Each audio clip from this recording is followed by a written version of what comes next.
బలహీనతలు వెంటాడుతున్నాయి. ఆత్మీయ జీవితంలో ఎన్నో బలహీనతలు, ఇంకా ఇంకా ఇంకా ఈ బలహీనతలతోనే భక్తి జీవితాన్ని చేస్తావా?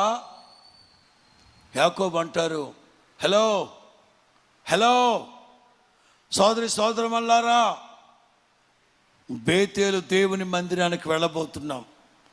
బేతేలులో ఉన్న దేవుని మందిరానికి వెళ్ళబోతున్నాం.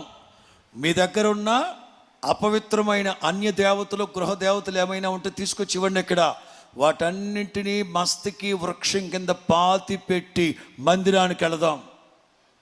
మందిరానికి వెళ్ళాలంటే ఎలా ఉండాలి? మనస్సు, ప్రాచీన స్వభావాన్ని దాని క్రియలతో కూడా ఏం చేయాలి?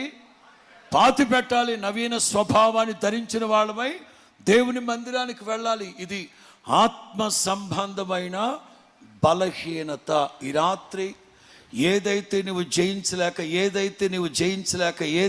జయించలేక పదే పదే పదే పదే అదే బలహీనతలు పడిపోతున్నావో, ఈ రాత్రి నీవు గనక ప్రభువుకి నీ చేతిని అందించగలిగితే, నా ప్రభు ఉన్నత స్థలములో చెయ్యి చాపి నిన్ను విడిపించునుగాక. హల్లెలూయా.